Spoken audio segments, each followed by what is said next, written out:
Welcome to stone dictation. Dictation 5 second बाद शुरू होगा। Ready start. महोदय, तो क्या आपस के छोटे मोटे झगड़ों के लिए हम डंडे और पत्थरों का उपयोग करेंगे और एक दूसरे की भावना, उनकी प्रसन्नता और उनके विचारों का ध्यान नहीं रखेंगे?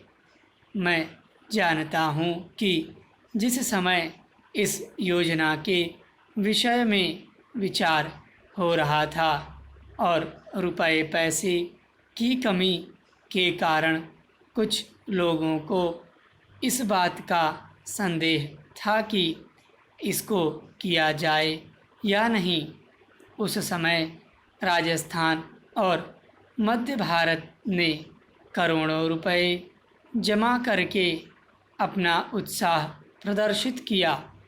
इससे लोगों में केवल उत्साह को ही प्रोत्साहन प्राप्त नहीं हुआ, बल्कि उनमें सहयोग की भावना का भी विकास हुआ, क्योंकि इतना बड़ा काम यदि ऐसी भावना पर नहीं तो और किस भरोसे पर हाथ में लिया जा सकता था। मैं चाहता हूँ कि आप में से प्रत्येक इस काम को अपना काम समझें और इसमें यथाशक्ति सहायता करें और इसको पूरा करा दें। कल मैंने सुना और मुझे यह देखकर प्रसन्नता भी हुई है कि आप लोगों ने यहाँ पर किसी एक ही स्थान से नहीं, बल्कि सारे भारतवर्ष से आदमियों को बुलाया है और वे आकर काम कर रहे हैं।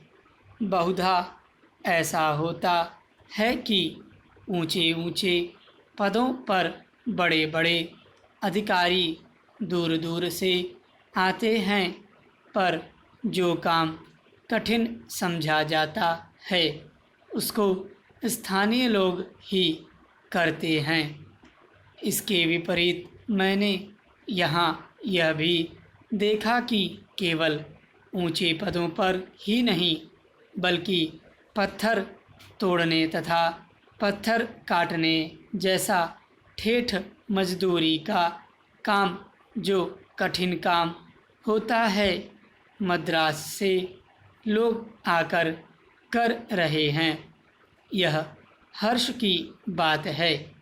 वे तो मजदूरी के लिए ही आए हैं, परंतु इतनी दूर से आने जाने में उनको सारे देश का ज्ञान हो जाएगा और जितने दिन वे यहाँ रहेंगे उनका यहाँ के लोगों से प्रेम और संपर्क पैदा हो जाएगा, जो सारे देश के लिए अत्यंत आवश्यक है।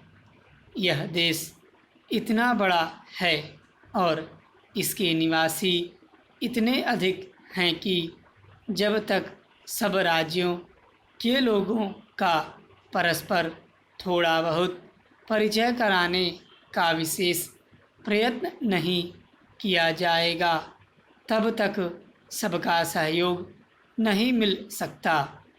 हमारे पूर्वजों ने इस सारे देश को सदा ही एक माना और इसीलिए जब शंकराचार्य जी ने दिग्विजय की तो उन्होंने हिंदुस्तान के चारों कोनों में 4 मठ स्थापित किए।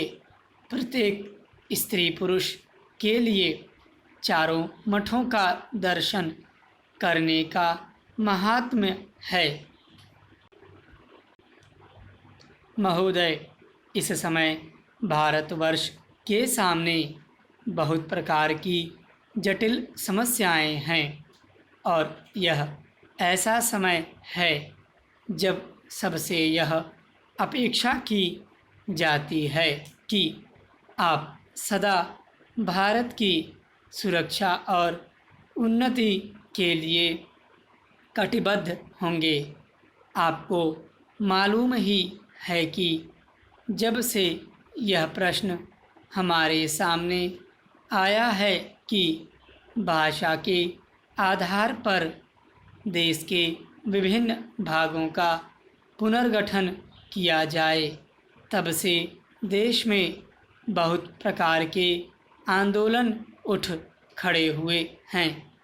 सरकार ने जनता की इच्छा और मांग को देखते हुए उसके लिए एक विशेष आयोग नियुक्त किया और यह आशा की जाती थी कि उसकी जो कुछ भी सिफारिशें होंगी वे सबको मान्य होंगी और आपस के मतभेद के लिए कोई स्थान न होगा। इस संबंध में सरकार ने जो भी निर्णय किए उनमें से अधिकांश निर्णय सर्वसम्मति से ही हुए हैं, परंतु दुख की बात है कि एक दो स्थानों पर मतभेदों ने एक ऐसा रूप ले लिया जो देश के लिए वांछनीय नहीं हो सकता। दुर्भाग्यवश आपका यह क्षेत्र भी उन क्षेत्रों में से एक है। मुझे इस बात की बहुत प्रसन्नता है कि आपने भारत सरकार के साथ सदा सहयोग करने और हर प्रकार से उसके निर्णय को मानकर देश के सुगठित प्रशासन में हाथ बटाने का विश्वास दिलाया है। जब किसी देश के सामने बड़े बड़े प्रश्न उपस्थित होते हैं तो उनमें से कुछ बातों पर मतभेद हो जाना स्वाभाविक ही है।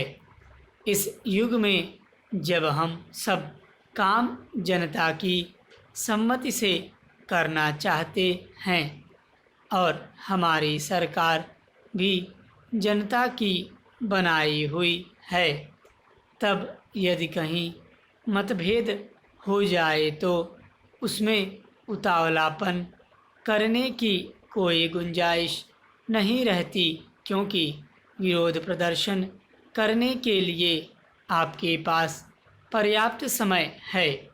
परंतु एक चीज़ जो हम सबको भली भांति जान लेनी चाहिए और जिसके संबंध में किसी प्रकार के मतभेद की गुंजाइश नहीं होनी चाहिए, वह यह है कि चाहे हमारे मतभेद कितने ही अधिक क्यों न हों, उनको सुलझाने का एक ही उपाय है और वह उपाय यह है कि इस संबंध में निर्णय आपस में बातचीत करके तथा एक दूसरे को समझा बुझाकर किए जाएं, डंडों और पत्थरों से नहीं।